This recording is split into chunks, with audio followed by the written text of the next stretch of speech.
Welcome to the Settlers Online PvP video tutorial. PvP is new, complex game content, which enables players to engage in battle against other players. This requires some preparation. Let's start at the beginning. You must first reach level 30 to be able to play PvP. This video is merely additional help. You will find the tutorial quests in the game once you have reached level 30. These are also highly recommended to enable you to grasp the basic principles of PvP. A brand new combat mode with additional new troops has been added to make everything a little more interactive. Before you can train these new troops, you need new weapons that can be manufactured by the new weaponsmith. Once you have produced enough weapons, the troops can be trained in their brand new barracks. Finally, we need someone to lead our new troops. A new specialist called Marshal has set himself this task. You can find him in the tavern for a handful of coins. As an ordinary Marshal cannot lead many troops, we recommend that you acquire an expedition supplier from the merchant. Although he cannot fight, he can transport the troops to the island to be attacked. Once you have made all the preparations, the question still remains: where do you actually find an expedition? You find expeditions in the same way as, for example, adventures or treasure. This is where the explorer comes in. However, there are some differences compared to his normal procedures.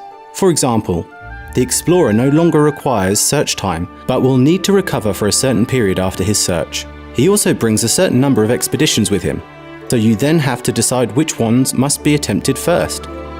Please note that the expedition will start immediately after the search. Once you have decided on the size of the expedition, a new window will appear displaying a selection of different missions. The red and blue fields show if it is a player or a bandit map.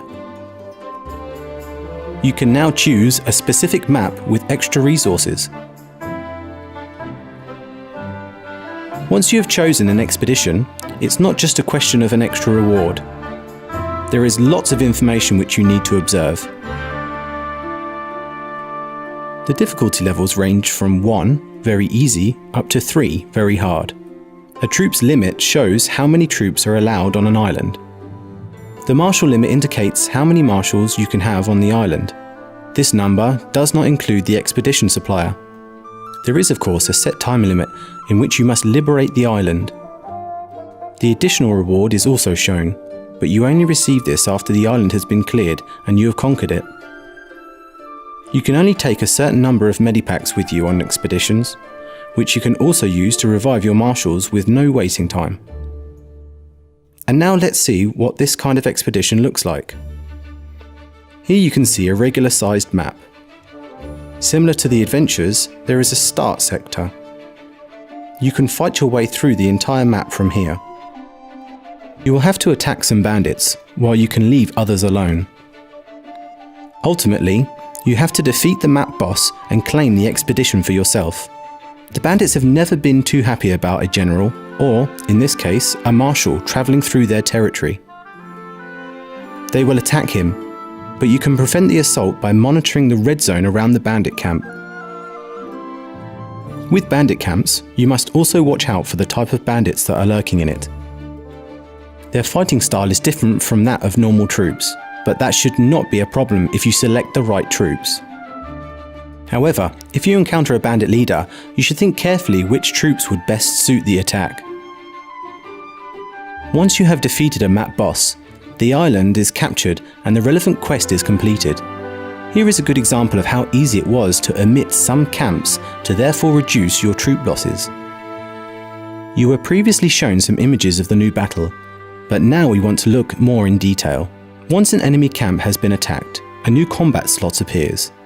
Here, you can see numerous new details such as how the battle is progressing or which unit will fight next. The new battle thrives on fresh units. Let's take a closer look at them. The new units are divided into ranged, cavalry, and melee units. Each troop type has its own advantages and disadvantages. Some have a certain bonus against others and therefore inflict more damage. Melee fighters are excellent in battle against cavalry, whereas the cavalry are superb against ranged troops. Melee fighters cannot get anywhere near ranged fighters, which gives the latter a substantial advantage. It is extremely important to bear these little rules in mind. A tooltip will be displayed when you move your mouse over a unit as a constant reminder of against which troop type you have a bonus. The combat slot itself shows if the battle is progressing well or badly. The small green plus sign under the unit shows that things are going well for us. No plus means that the units are fairly well balanced and no unit has a bonus. If a red plus appears next to the enemy, then they have the advantage. It is not only important that you know which units are well matched to fight each other, so this unit should also take part in the battle. You can also switch them during combat. The next troops are already waiting behind the troops currently engaged in combat. Click on them to see all the units the marshal is leading. If you now click on one of the other units, it will jump forward one position and be sent into battle into the next round. The next round starts when a stack of troops is empty, either your troops or those of the enemy. It is essential that you prepare your troops before you switch them. The additional game content also includes the blocking feature. You can use the heavy units to block certain camps to enable you to launch a direct attack on the bandit leader. Here we can see a typical situation where it would be a good idea to block two camps. Once a bandit leader or a map boss has been defeated, all the other bandits will flee the sector, regardless of whether they're still fighting. This tactic will save many lives among your troops, but it also entails some risks. It is slightly more complicated to be aware of the timing of all the battles and to control several marshals.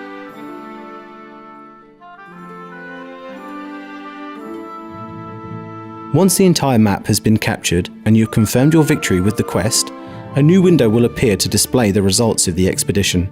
You will immediately return to your own island by clicking Return Home. The rewards from your arduous battles will be waiting for you when you arrive on the island. You will find them in your mail. You will notice that the small window is still active from the expedition. Click the New Colony button to access the colony menu. Here you can make the expedition to your own colony, build defences and also pick up the resources you have earned. Before you can start exploiting your resources, you must first turn the captured island into your colony. However, it is advisable to build up your defences beforehand, because this will not be possible subsequently.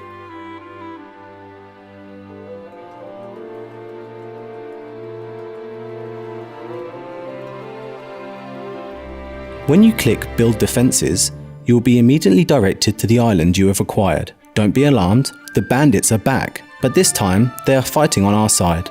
Furthermore, it is possible to build defensive structures at predefined locations. There is a wide selection of defences available. However, our projects will be restricted by a cost indicator with defence points, so you won't always be able to construct the best buildings. There are basically 4 different types of defence buildings available. This depends on which units are to be assigned to the camp. One is for the ranged fighters, one for the melee fighters, one for the cavalry, and another that is able to accommodate all the units, although the last is also the most expensive. The larger the building, the more units can fit inside, but it will then consume more defense points. Once you have chosen a building type and a location, make sure you fill it with units. This follows the same principle as with the marshal. Different units can enter the building depending on the building type. The units follow the same principle as your own, except that they do not have to be produced. When your defences are ready to be positioned, it only remains for you to make the island your colony. Use the New Colony button to access the menu, and then click Claim Colony. The timer now also starts counting down so you can start exploiting the additional resources. The colony cannot be attacked by other players for the first 12 hours. Other players can then attack you, and they will receive more rewards than a bandit map. You can own up to 4 colonies simultaneously if you have reached the correct level. You can buy 2 additional slots for gemstones or valor points. Don't forget that you can pick up your additional resources every few hours in the colony menu by clicking Gather Resources.